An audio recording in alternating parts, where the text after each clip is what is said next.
Hello, BookTube, and welcome to another weekly reading vlog. A few things about this week. First of all, this is the first time filming in the new apartment.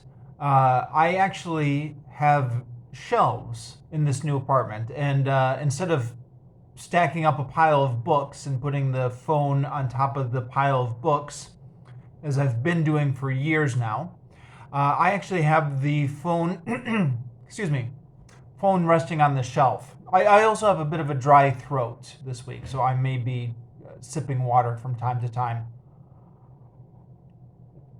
And speaking of water, the toddler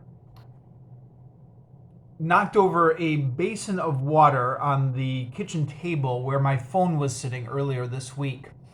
And I was able to mostly rescue the phone, and everything still seems to be working, but this is the first time I've tried out the video. So I don't know if water got into the microphone or something like that. If I sound distorted, first of all, let me know. And second of all, that's why. Okay, those preliminaries out of the way. Let's grab the different books I've been working on this week. Let's see, can I get them all in one shot? These are all of them here. Although, as we'll get into it, some of these I've made very little progress on. So first of all, this is probably going to be a running theme from here on out, if it hasn't already been. But I'm juggling more books than is good for me. Given how little I read each week, I should not be juggling 5 books.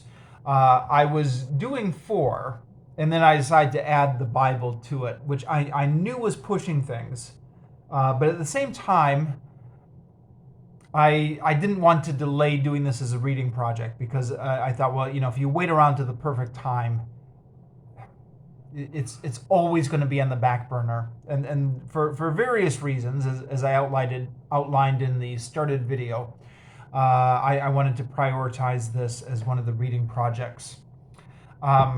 This got added into what was already a book load I had trouble balancing, and I tried to keep my personal life out of these weekly reading vlogs, but it's been a very busy week, primarily with work, a little bit of family stuff going on, but primarily just really busy with work. So I felt like I had no time this week to get some reading done. So it's all going to be in little snippets this week. So last week, I didn't read anything from the grammar book. This week I read 2 pages from page 257. Sorry, from page 256, really. Finishing up page 256, 257, and 258. Now that's not much, but that includes the page on 257 with the exercises where you check your answers in your back, including like the sentence trees, which take some time to work out and to check the answers in the back. So I had some time to myself on Monday, and I sat down at the kitchen table and I sketched out some sentence trees and checked my answers in the back and went through all the exercises. I don't remember, it took me 20 minutes or something.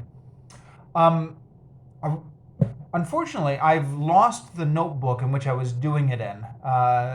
It was around here until a few days ago, but then the toddler grabbed it and was scribbling all over it, and I don't even know where it is now. But it's no great loss, really.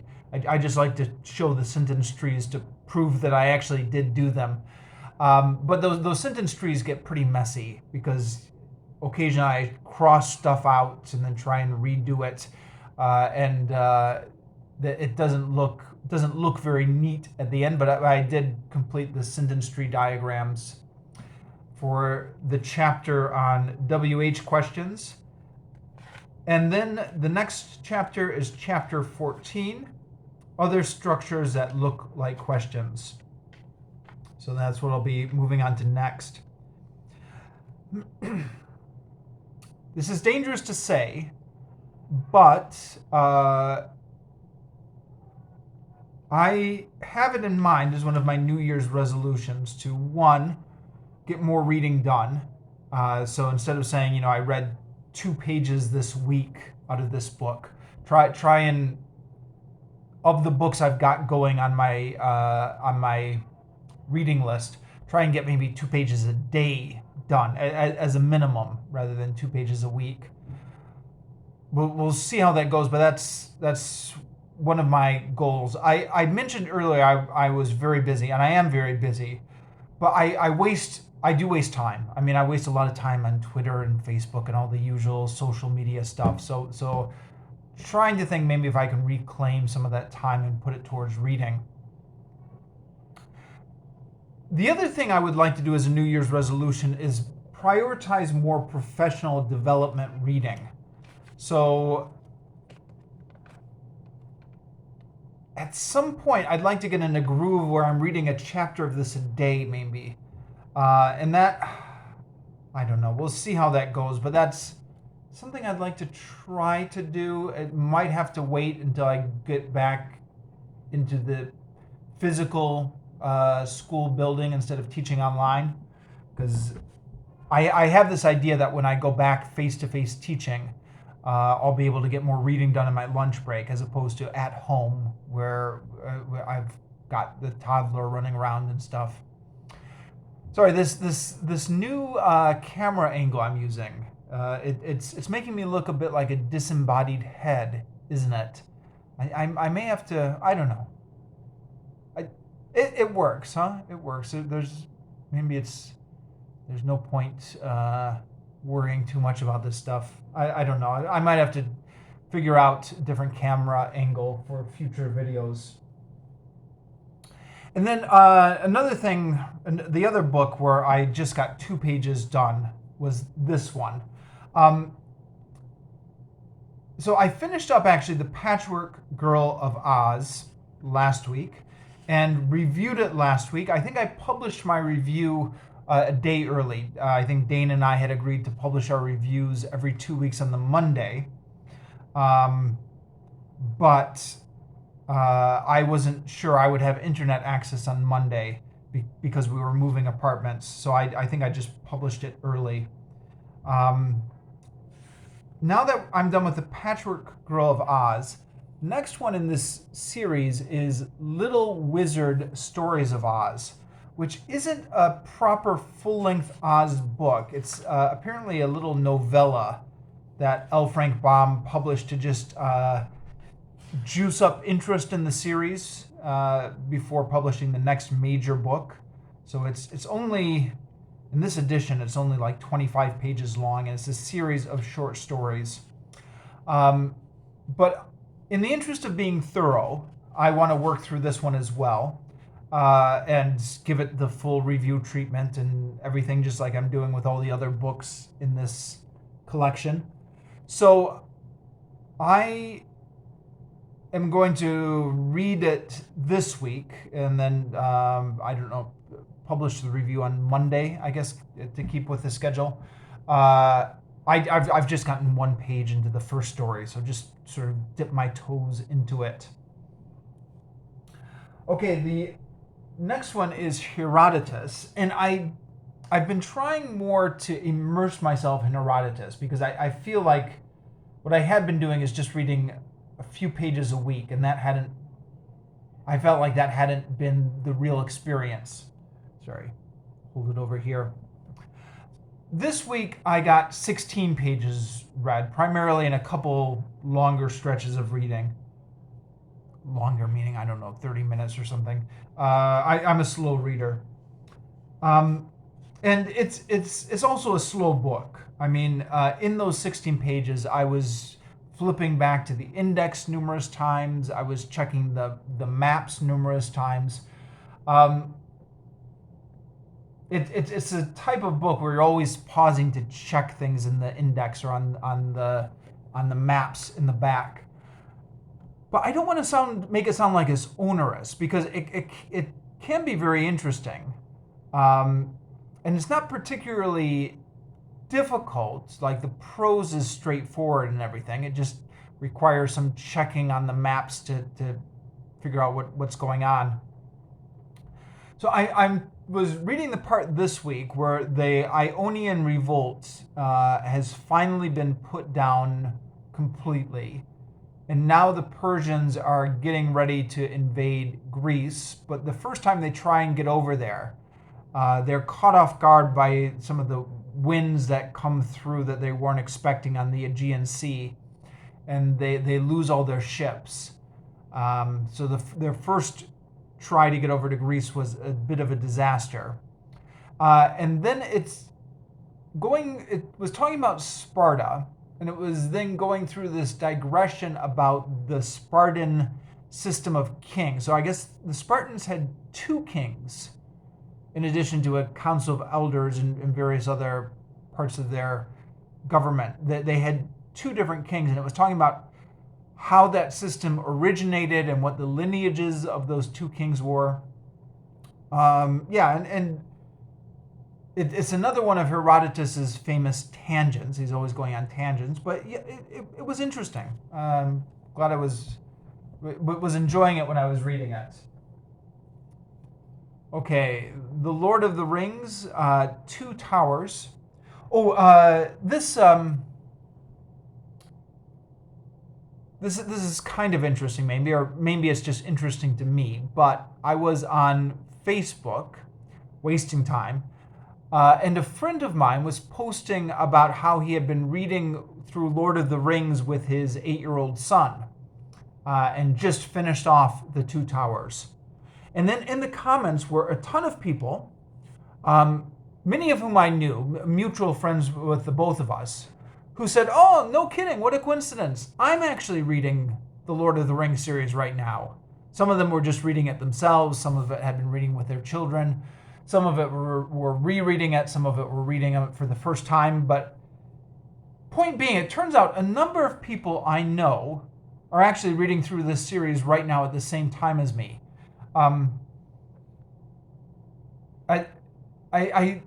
think I attribute this to what I believe is called the noticing effect, which is when you're reading a book or when you're interested in something, you start noticing it everywhere.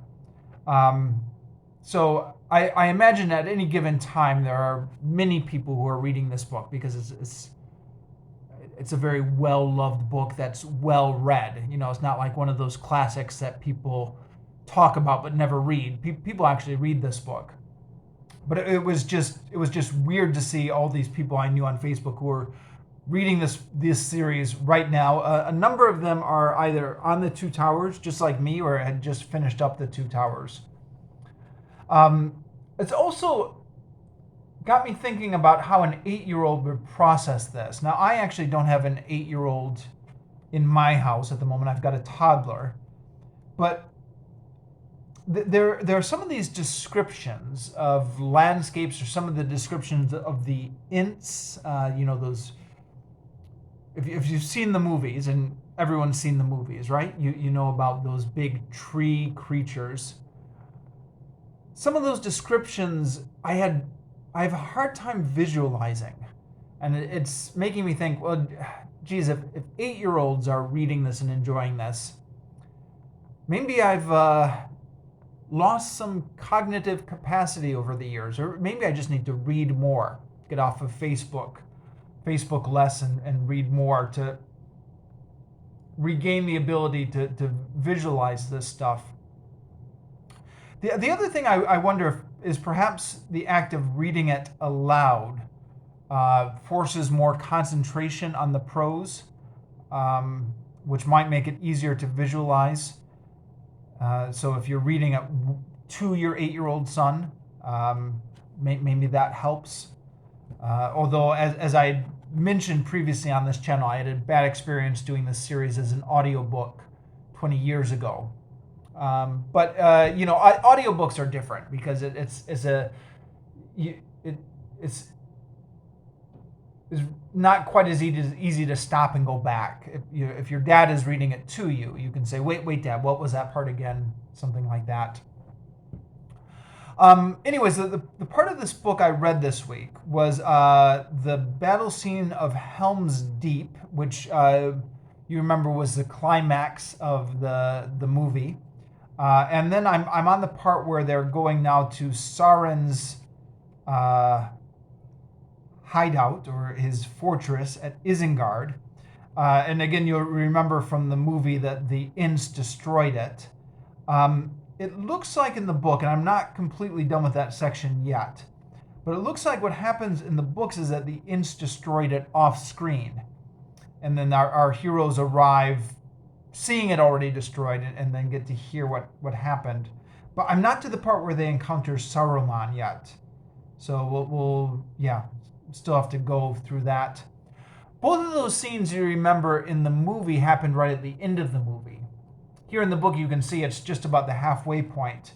But I think that's possibly because the second half of the book is going to concentrate on Frodo and Sam, whose adventures haven't figured in the first half of the book.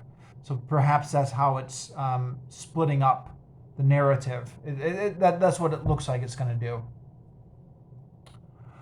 Okay, and then the Bible. I've saved the juiciest bit for last because there is so much to talk about. So I read from page 22 to 46 in my edition, chapter 19 through 41. And there is just a whole lot of weird and bizarre stuff in here. And I can't do all of it justice in these weekly reading vlog videos unless I talk for 50 hours.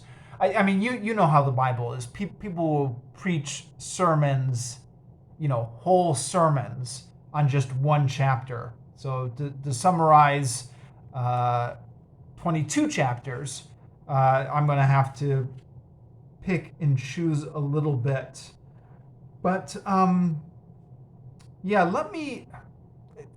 of the themes I touch on are going to be very similar to the themes I touched on last week. Different verses, different stories, but very similar themes to what I mentioned last week. One of the things I mentioned last week is I was a little bit surprised by how the footnotes in this Bible would sometimes undermine the literal meaning of the text. So this is the Jerusalem Bible, which I did not grow up with. I grew up on the New International Version Bible. Ordered the Jerusalem Bible for a couple of reasons. Primarily reason was the New International Version was not available here in Vietnam. So this is the official Roman Catholic translation endorsement. And it has on the back, this is for traditional Roman Catholics and Protestant Christians and stuff like that. Sorry.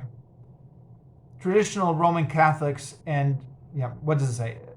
It appeals to conservative Catholic and Protestant Christians. So traditional, non-inclusive language that appeals to conservative Catholic and Protestant Christians. So it's setting itself up as like the conservative Bible, but the footnotes in here are way more liberal than the NIV I grew up with. And I mentioned some of that last week, but just to talk about that some more, there was a story, the story about how Isaac is playing with Ishmael, and Sarah gets jealous of Ishmael and Hagar. You remember that story.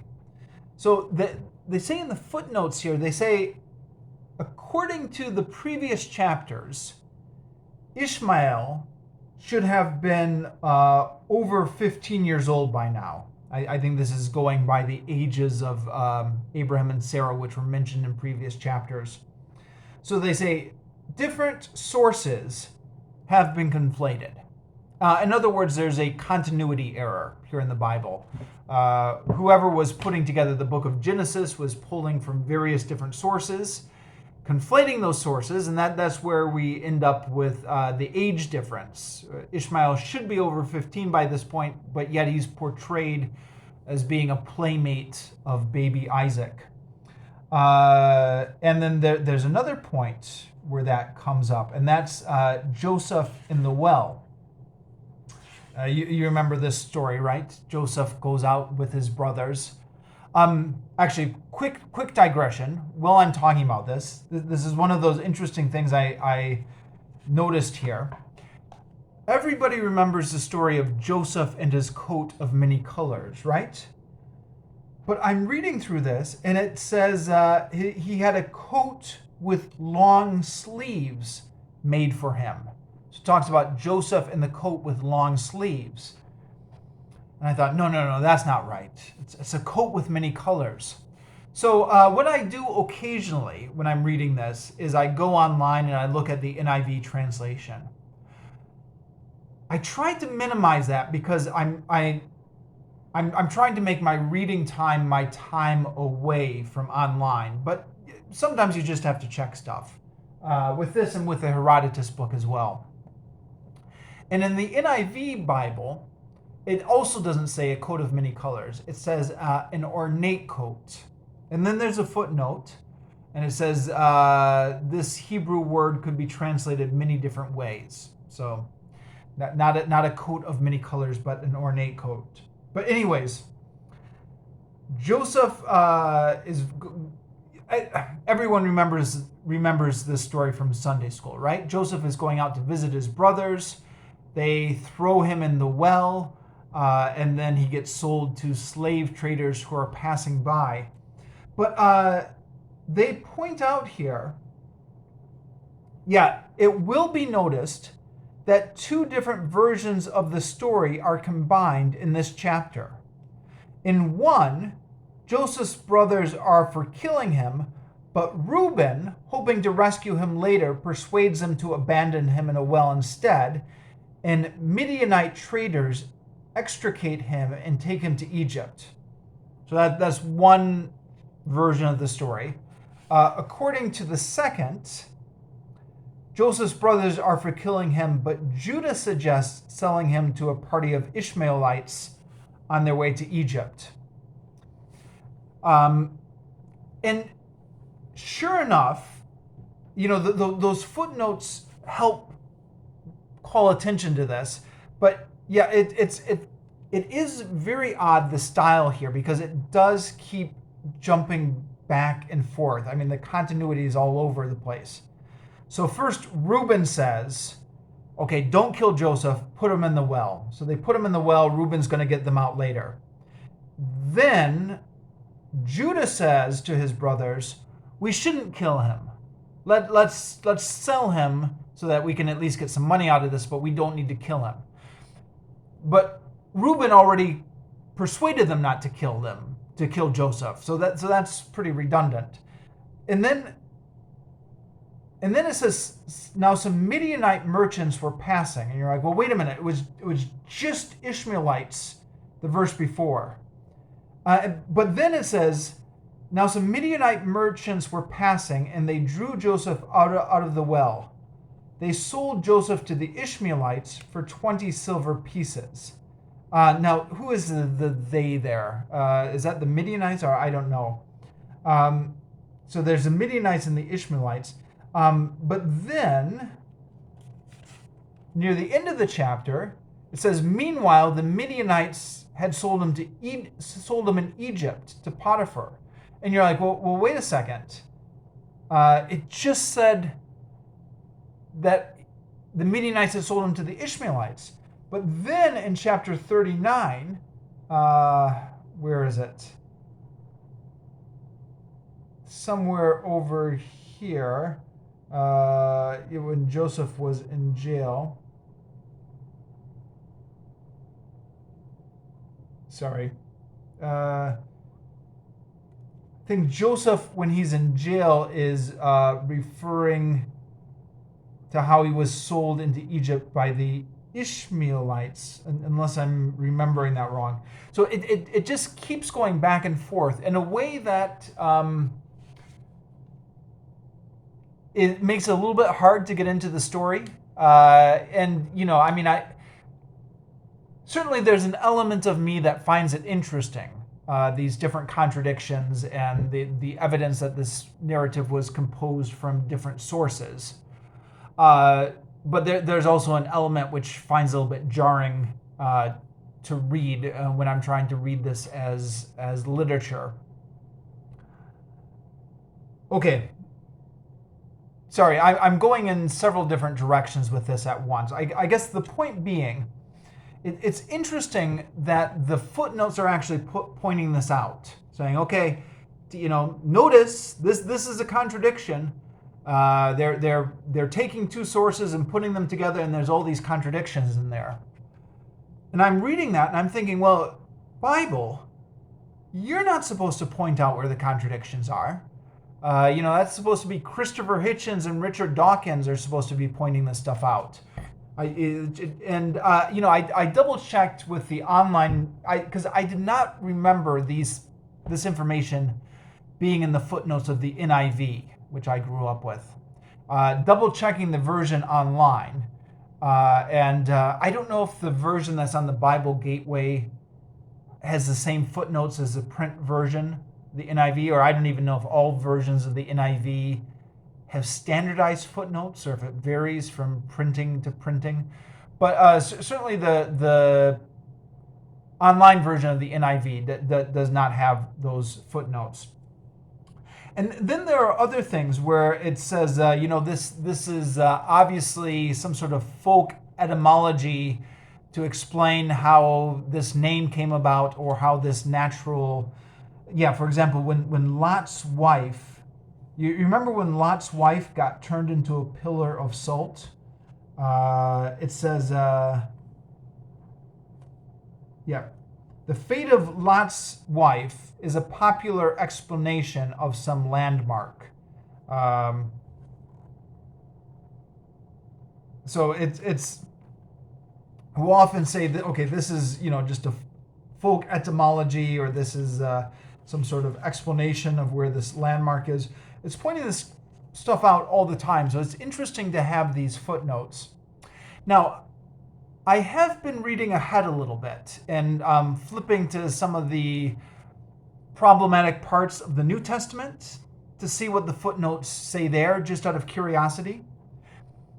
And it's interesting because it looks like this Bible gets much more conservative when we get to the New Testament. So, you know, things like the authorship of 2 Peter or things like that. It seems to be defending church tradition more, even in the face of scholarship, when we get to the New Testament sections. But certainly it's interesting to read these footnotes in the book of Genesis.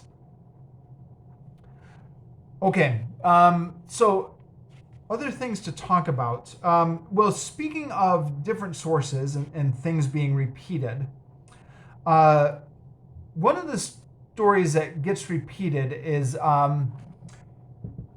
Abraham is traveling with his wife Sarah, and they're in some sort of foreign land.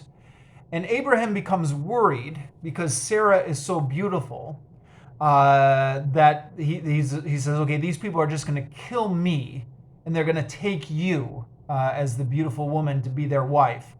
So Abraham says, okay, so let's tell them you're my sister. Don't tell them you're my wife. And that story happens twice. I knew it happened twice. And again, this is presumably because different sources are being conflated. That's something I actually remember from my school days, is I do remember that happened twice. But this is something that I forgot about. At the end of the second time, Abraham gives the explanation. He says, besides, she is indeed my sister, my father's daughter, though not my mother's, and she became my wife. Now, I think that's the only verse there which is indicating that Sarah is actually Abraham's sister as well as his wife. And because that's the only verse, I guess you could interpret that as Abraham just making that up. You know, he's already lied once when he said she was his sister, not his wife. Why not lie again? But on the other hand, you know,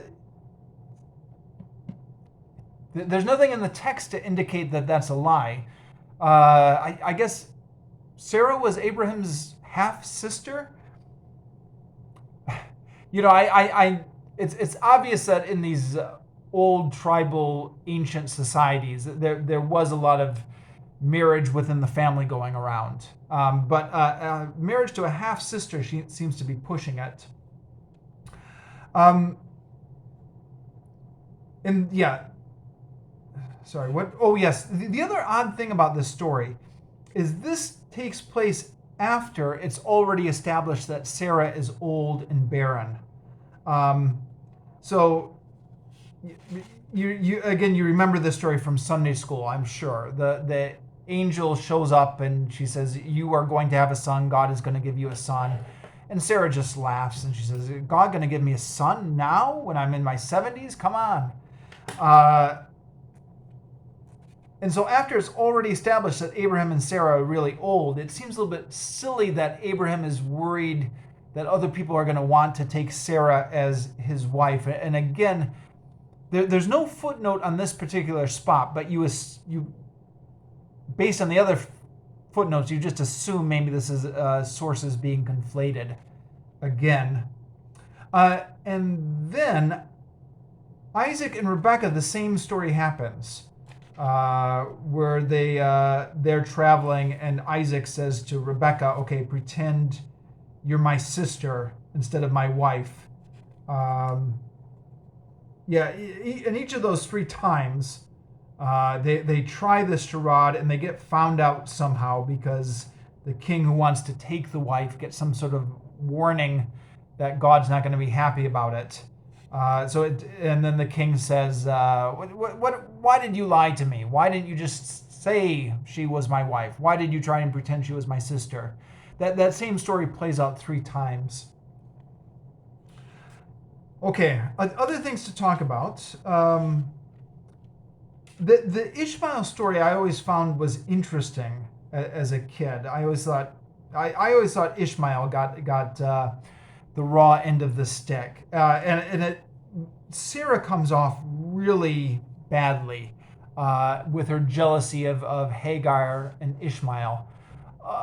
To be fair to the Bible, though, you almost get the impression that she's intended to come off badly, like she's not intended to be set up as a role model. I find Ishmael interesting.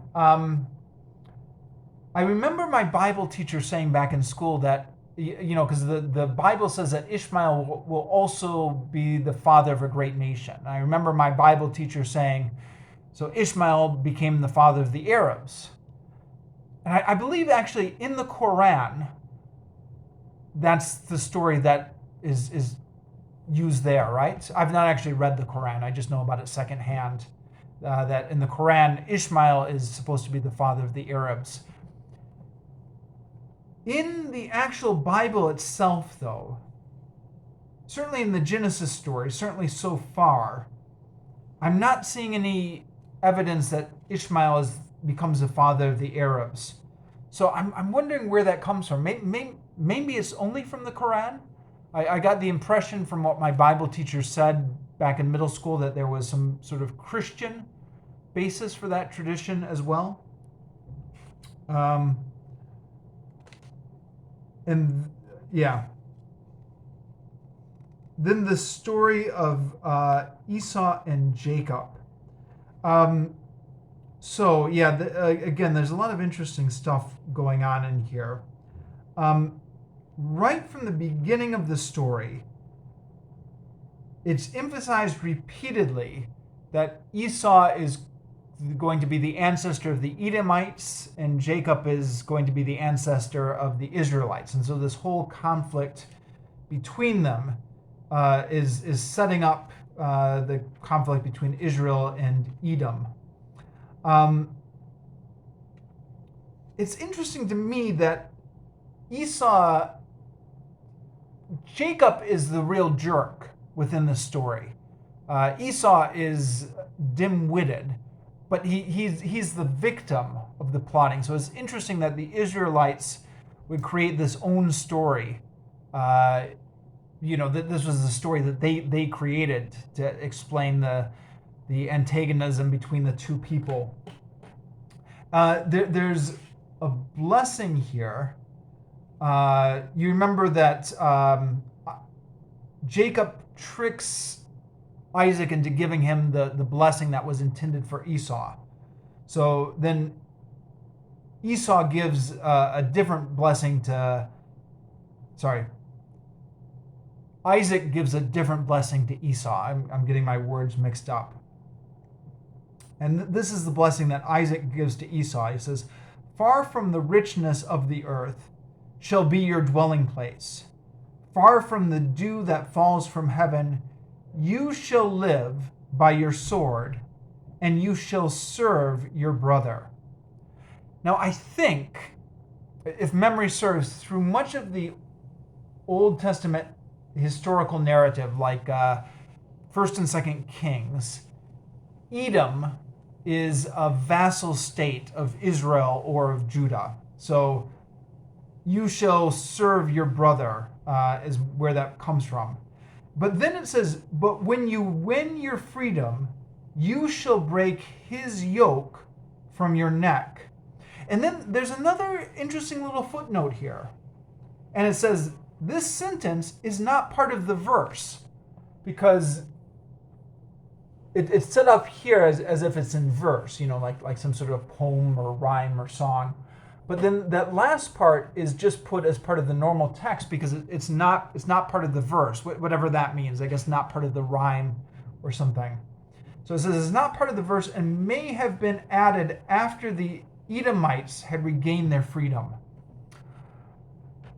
Right, so at some point in the narrative of 1st and 2nd Kings, the Edomites do rebel against Judah, right?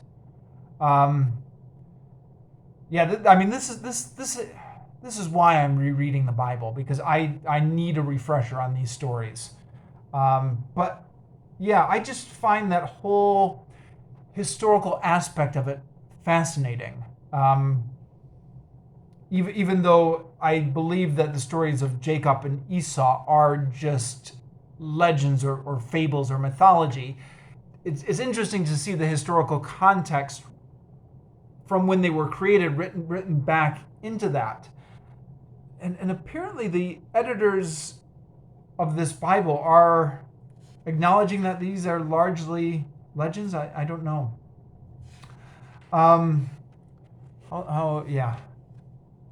I in the past I tried to wrap up these weekly reading vlogs at 30 minutes, but I think since I've started reading the Bible, what's the point of doing this if you're not going to talk about it, right? You may as well get into the interesting stuff. So Jacob all right. So the sons of Jacob. So Jacob, as you know, had 12 sons, which turned into the 12 tribes of Israel, kind of. Except Joseph's sons became 12 tribes of Israel, which actually makes 13. Which is the point, actually, I've always been confused about. Why do we say 12 when there was 13? I think maybe because Levi doesn't count, right? Because Levi's didn't get a land allotment. I don't know. But anyways, the story of how they came to be, how these children came to be, Jacob is married to Leah and Rachel. He's in love with Rachel, but he gets tricked into marrying Leah. Now, Leah conceives, but Rachel doesn't. So Rachel gives Jacob her slave girl to sleep with instead. And the idea is that the children of the slave girl actually get counted towards Rachel.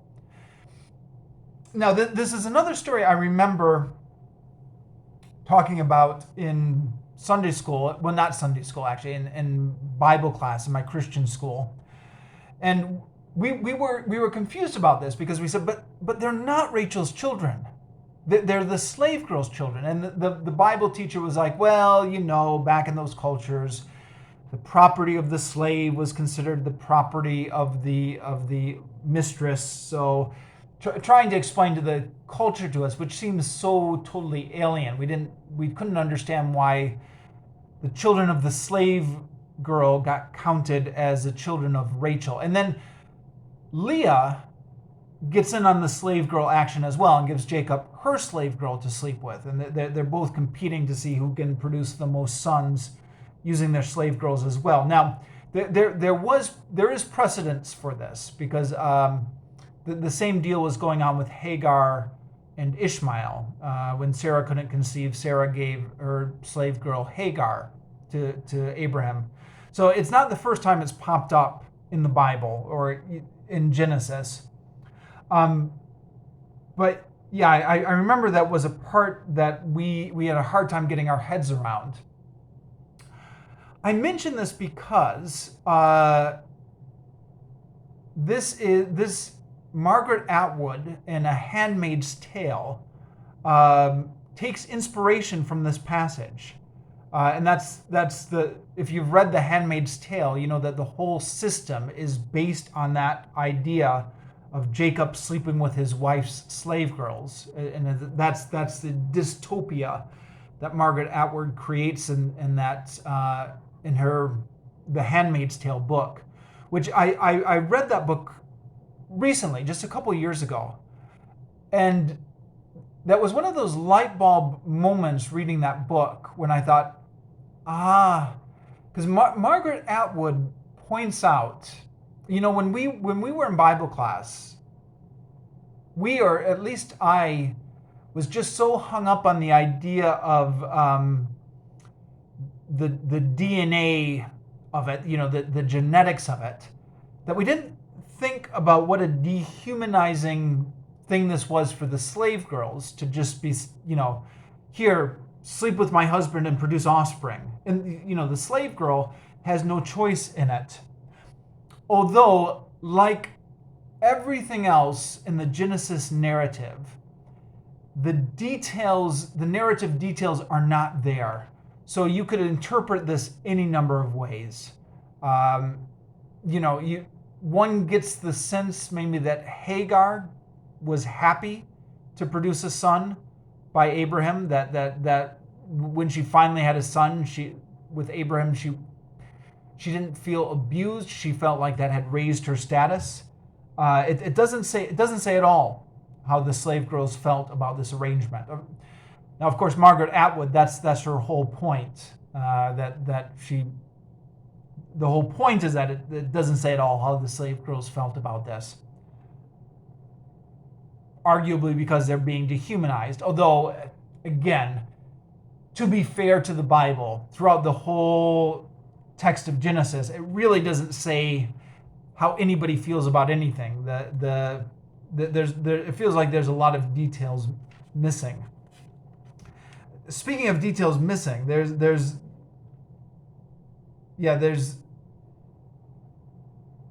Reuben, Jacob's eldest son, ends up sleeping with one of the slave girls, Bilhah, who Bilhah, I think, was Leah's slave girl. Is that right? Let me go back and check that. No. Bilhah was Rachel's slave girl. Okay. Yeah, so this is a few chapters later.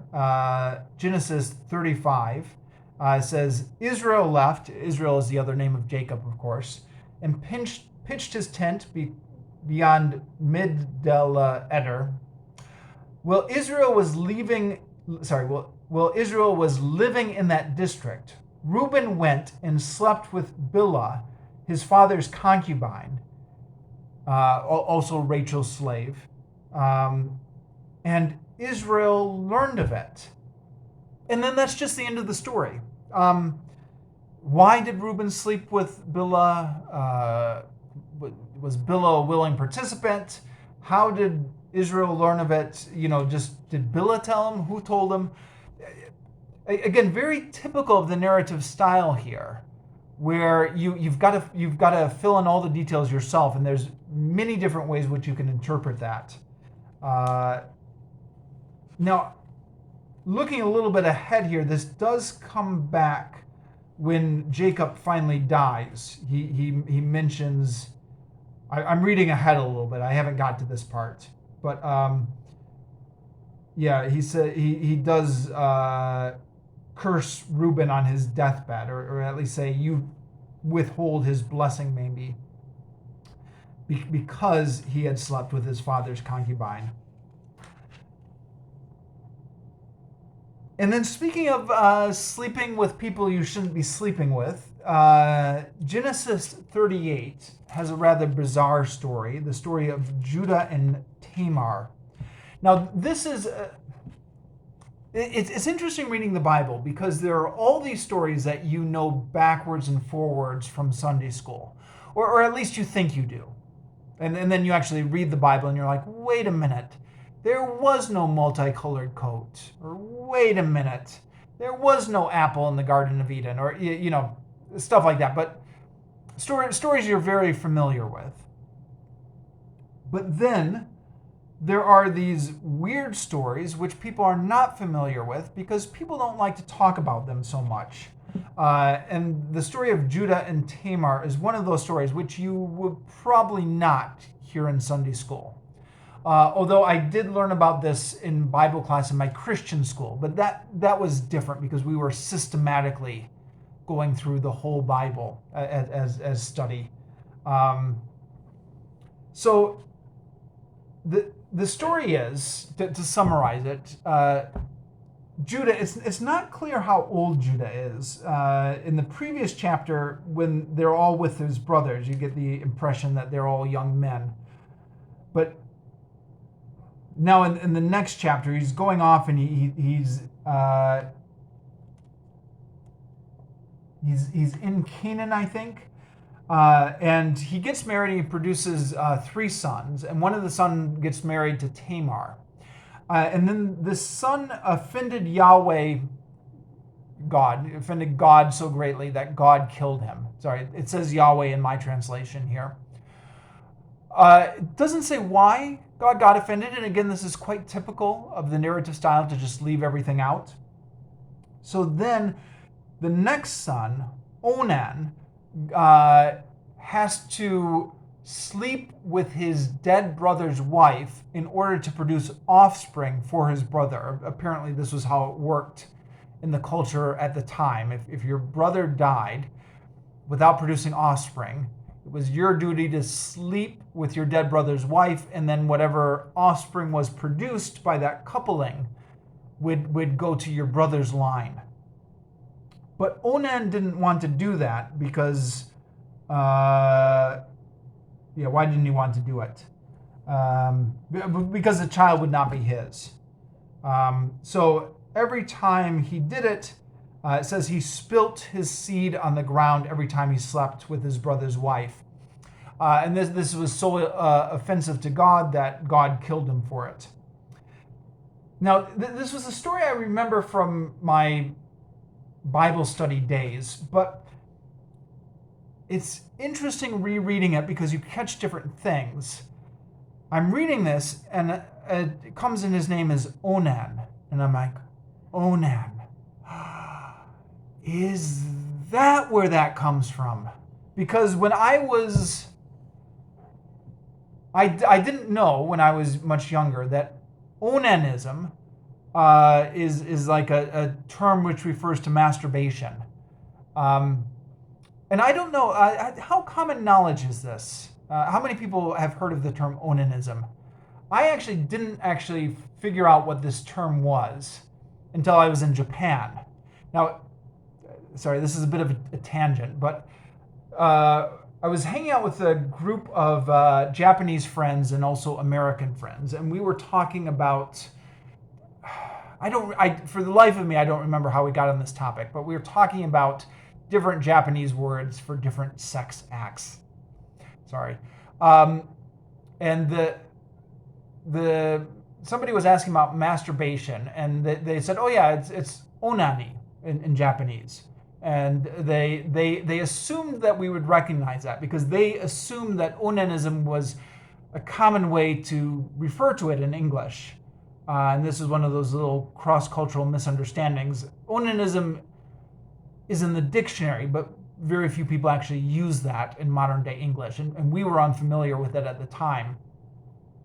But yeah, I mean, that's a Japanese loan word coming from, and it's interesting because Christianity is not a big cultural thing in Japan. It's, like 1% of the population or less. But it came into the Japanese language at some point via, I don't know, English language or another European language, which refers to the story in Genesis 38, where because he would spill his seed on the ground, onanism became a word for pleasuring yourself instead of pleasuring your sexual partner, or some sort of sexual orgasm where it's not intended to produce children. I don't know. And yeah, the story of Judah and Tamar goes on. If you haven't read it, check out Genesis 38. It's one of the interesting, more bizarre stories in the Bible. As well as, there's a bunch of bizarre stuff in here. Genesis 34, the rape of Dinah, who was Jacob's daughter. And how much time do I have? It's another really bizarre story. I mean, not just the rape, but the whole thing. The revenge of Simon and Levi.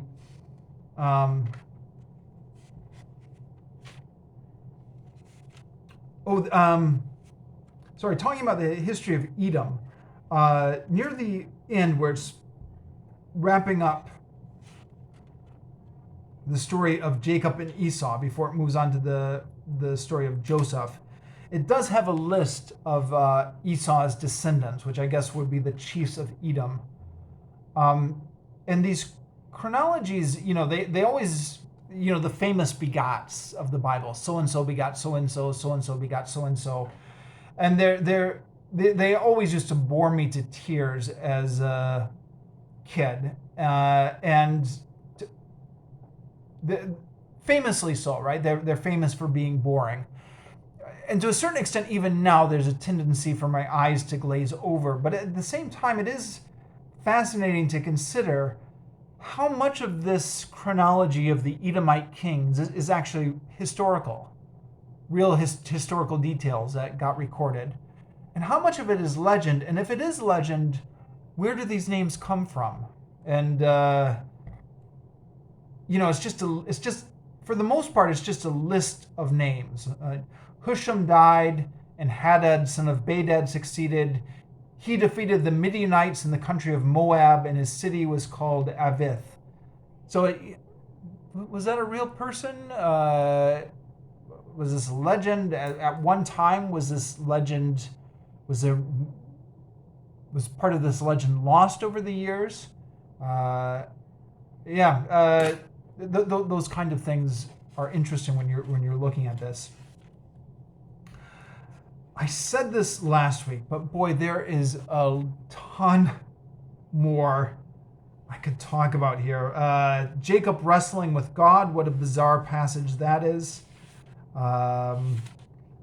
The Sodom and Gomorrah, and Lot's daughters sleeping with him. The sacrifice of Isaac, didn't even talk about that one.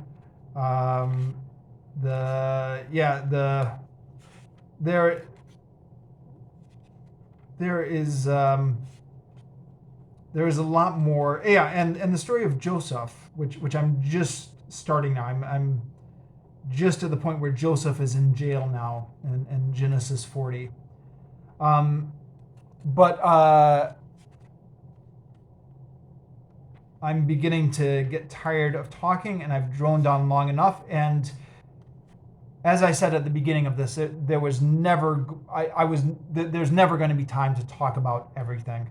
Maybe if you were doing a a reading vlog where you filmed it every night and talked about one chapter a night, then you could talk about it in more depth. But in this format, summing up a week's worth of reading on Genesis, there's just way too much interesting and bizarre stuff to talk about. So we'll finish off here.